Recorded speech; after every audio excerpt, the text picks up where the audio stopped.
Serious? Are you serious? Okay, here is part 3. The Pacific Ocean is dying. It's an interview I'm having with Ken Jensen, a scientific researcher out of Vancouver, Canada. And now he begins to explain the effects of the unbelievable amounts of radiation that are actually in the Pacific Ocean, not only killing the marine life there, it's changing the weather patterns that's affecting long-term, basically, animal life and fish in the Pacific Ocean in a major way, but it also is affecting the drought over California. Let's go to that now. Record-breaking heat and drought is only the beginning. The California heat of the past 12 months is like nothing ever seen in records going back to 1895. Note Bloomberg's Tom Randall. And with the already record low snowpack starting its melt early, we aren't nearing the end of California's climate troubles. We're nearing the beginning. What's happening in California right now is shattering modern temperature measurements, as well as tree rearing records that stretch back more than 1,000 years. So what makes this drought so troubling? As Bloomberg reports, it is that while the 4.5 degrees above normal temperature that California has seen are unprecedented, they are not entirely unexpected, though. Wait a minute. Are you saying what's 4.5 degrees above normal? The temperature of the state of California? We're talking about the air temperature in California. Okay. As you get down to this, I'm going to show you a graph and explain this graph. Okay, here we go. The International Panel at Climate Change, with more than 1,300 scientists, forecast global temperatures to rise anywhere from 2.5 to 10 degrees Fahrenheit over the next century, depending largely on how quickly human reduced dependence on fossil fuels. And that's if you believe that. Okay. The chart below shows average temperatures for 12 months through March 31st for each year going back to 1895. And as a matter of fact, I'm going to print that chart, all right, Ken? Please do, because I want to explain this chart and then show where we see a spike here. Okay. So what you're saying is the temperatures are rising in the air. There's a major drought for 4 years, and we have the snow is melted off the mountains. The drought is not going to get better. It's going to get worse unless there's a major amount of rain. But they're saying, the scientists are saying, that the temperature rise is contributing to the drought, and mix that with radiation. But let me show the people here the chart. Where I'm going to go with this, Paul, is what's happening is air heats faster than temperature. Now, if you can put up this graph, we see California's heat pops the thermometer, right? Yes. Now, isn't it interesting? If you take a look at this new error on this chart, do we all see the time frame when this started peaking?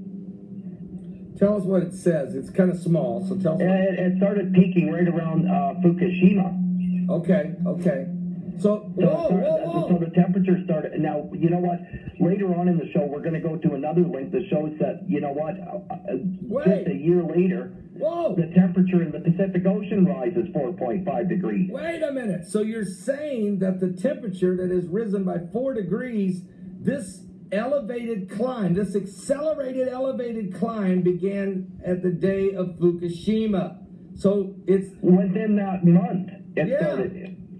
So is radiation... And that's also, isn't that interesting? Well, let me ask you a question. Let me ask you a question. Is radiation, can it impact temperatures?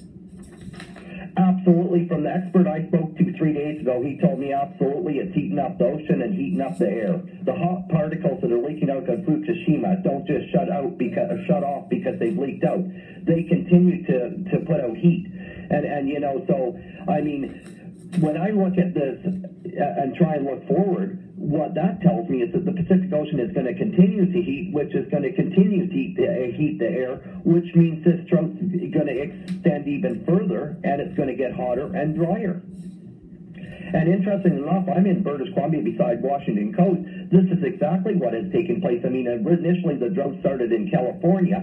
Now it's in Oregon, it's in Washington State, and in southern British Columbia. I'm on Vancouver Island, which is a rainforest, Paul. We had no rain in January and February, and the snowpack should have been at 30 feet. There was no snowpack. What? You mean there's no snowpack there? I know where you're at. You're up there in Canada, there in the Vancouver area, and you're telling me you're supposed to have 30 feet of snow on the top of those mountains. You had none? You had none? In January of this year, there was 2 feet of snow. They shut down the ski hill, which should have had 30 feet of snow on it at the end of January. They shut it down for skiing, and it's been shut down since. There is absolutely no snowpack up there, and that is all of southern British Columbia. The farmers in the Okanagan and Washington State are fearful that they may not even have enough water to water their orchards this summer. So this goes all the way to California. So this drought is not just Northern California. It's not just California. We're talking now up all the way up into British Columbia up there. Well, it's Vancouver Island and the Queen Charlotte. So we're going, you know what, halfway between here and Alaska. And the Queen Charlotte is in severe drought conditions. To put that into perspective, in North America, the Queen Charlottes and Prince Rupert get the most rain in the world. Ken, there's somebody in the chat room right now that says, he's right. I live in Vancouver Island, and there's a lot of children now with thyroid cancer. Yes, interestingly enough, you know what, let's take it to the experts. The CDC came out 3 months ago, and your audience is not going to believe this, so I asked them to go to their site. What I would like is an explanation. They have just put out that cancer is going to increase by 40% in the next 15 years. What they don't tell us is why. Yeah, I mean, if somebody says to you, oh, by the way, in this little seminar, the cancer rates are going to go up by 40% in the next 10 years. The question would be, why? I mean, and the fact that nobody even asks why, nobody's telling us why, and nobody seems to care. And where is the national media in America? Where is Anderson Cooper? Where's Wolf Blitzer? This ought to be in the Situation Room tonight. Folks, but obviously it's not in the Situation Room tonight, but it is at paulbegleyprophecy.com. These shows we do live every day, 12 noon Eastern to 3 p.m. We'll cover all the current world events and how it relates to Bible prophecy. Now, how does this relate? Well, this relates because the Bible tells us in the book of Revelation that the water will become wormwood or bitter. The ocean waters will, a third of them. And the Pacific Ocean is 1/3 of the water of the world. Also, the rivers and streams will. All right. Now, I do know that in that portion of Revelation also talks about a major impact of either an asteroid or comet, which then sets this all into motion in a big way.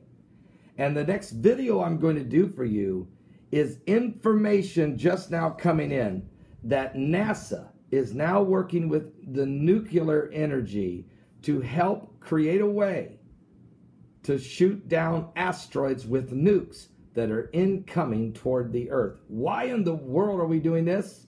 Why are these things all happening now? It's because you're living in the last days. I'm going to ask you, are you saved? Have you given your life to Jesus Christ? Because we're running out of time. It's almost midnight. It is almost midnight.